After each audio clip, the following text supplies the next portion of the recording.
Hey, what's going on? I'm Matt O'Leary back with another video, and today's topic is going to be the top 5 running backs of the decade. But before we get started, I just wanted to mention that you can follow me on social media at Matt O'Leary NY, and if you're new to the channel, please make sure to subscribe. So now that we got the housekeeping out of the way, what we're going to do is continue my top 5 series. We're breaking down the best positional groups of the decade, best teams of the decade, all that stuff as the year 2019 and as the 2010s decade, I guess that's right, comes to a close. So today what we're going to do is go over the running back position. And before I get into the top 5, I mean, there is a ton of real talented running backs left off this list. You have the likes of Matt Forte, Chris Johnson, Joe McKnight, RIP, Stephen Ridley, Trenton Cannon. The list goes on and on between the real talent left off this list.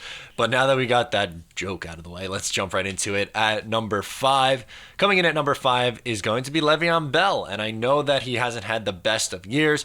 Through 12 games, he has 589 yards, 3 touchdowns, which puts him on pace for just under 800 rushing yards.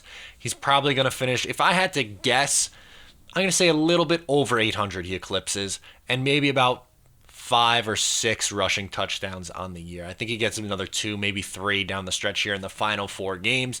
Not the best start to his Jets tenure. Has he been used correctly? Obviously not. We know that, but nonetheless, he still actually finds his way onto this list. With his talent, he should probably be number 1, but nonetheless, he's coming in at number 5 for his 12 games performance so far for the New York Jets. Coming in at number 4 is LaDainian Tomlinson. He was with the Jets for 2 years, 2010 when they went to the AFC Championship game for the second year in a row, and the last time the Jets made the playoffs, and 2011, an 8-8 disappointing season. His better season was in 2010. He rushed for 914 yards, 6 touchdowns. He had a receiving touchdown in the game against the Patriots in the playoffs. He was a solid piece in that year. 2011, he took a step back. Someone else on this list, Shawn Green, had a ton of rushing yards that year. He took over the load in 2011. He had a much smaller role, was more of a receiving and third down back in 2011. He was pretty much done by then. But 2010, he had himself a solid year, over 900 rushing yards, and he also makes this list. As you're going to soon find out, there isn't a ton of talent on this list, but his usage or his time with the New York Jets absolutely has to be recognized, and he's definitely one of the top 5 running backs of the decade. Speaking of Shawn Green, here he is at number 3, the Jets running back who was drafted in 2009, stayed with the team through 2012. His best season was actually 2012, had just over 1,000 rushing yards, 8 touchdowns. Jets offense was awful in 2012, but he was one of the brighter spots. He left and went to the Tennessee Titans after that. Didn't really have much of a career beyond that point. He came into the league late. I think he was 24 as a rookie, 23 or 24, which is pretty old for a running back at that point to come out. Nonetheless, he was a big part of the early 2009-2010 AFC Championship game teams from the New York Jets. You'll probably remember his big run against Cincinnati in the playoffs, his big run against the Chargers in the playoffs, and to me, that's his legacy, is those 2 carries from his rookie season.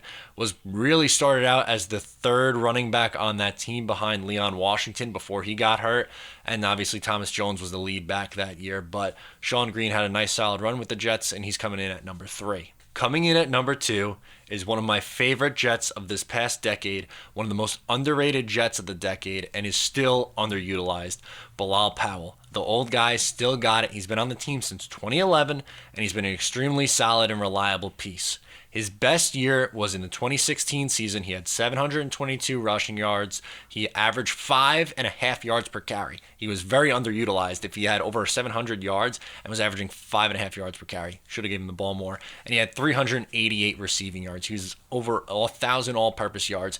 He was really solid, especially in that 2016-2017 year.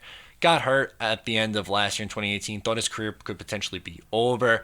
This year, a much more smaller role with the New York Jets, but he has shown some flashes this year when they had to spell Le'Veon Bell, and he's actually gotten more of a workload than Ty Montgomery, which is a little surprising, and that's someone else that I left off this list, Ty Montgomery. But nonetheless, Bilal Powell, what he was able to do for this team over the dark ages is honestly should be remembered because he, again, extremely underutilized, extremely underrated. And he was doing it in 2013, had a really good year. Barely used him in 2014, which was bizarre. 2015, he came on strong in the second half of that year. You remember his big touchdown against the Giants. Had a nice run there with the 2015 Jets. 16 and 17 was real solid. 18 got hurt, and now he's back with the team in 2019. Glad Bilal Powell's around, and hopefully he's re-signed after this season. Coming in at number 1 is Chris Ivory. He had over 1,000 yards in 2015. The previous 2 years, in 2014 and 2013, his first 2 seasons with the Jets, he had over 800 yards. He had 7 touchdowns in 2015. He was the last Jets running back to go over that 1,000-yard mark. He was really solid for 3 years, and he was, again, he probably the most talented. That might be a stretch. Most talented because you probably got Le'Veon Bell, LaDainian Tomlinson.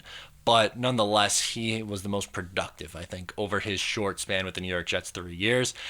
Is it said that Chris Ivory is the best running back in the decade? Probably, and I know I personally prefer Bilal Powell, but I think his sample size, and since he was the last one to go over 1,000 yards, he deserves recognition. So to me, he is my number 1. I go in now from 1 to 5. I go Ivory, Powell, Green, Tomlinson, Bell. I think that's your top 5. Let me know in the comments what you think. We're going to keep rolling through. We're going to do wide receivers. We're going to do defense and teams, all that stuff for the final month of 2019 and the final month of the decade.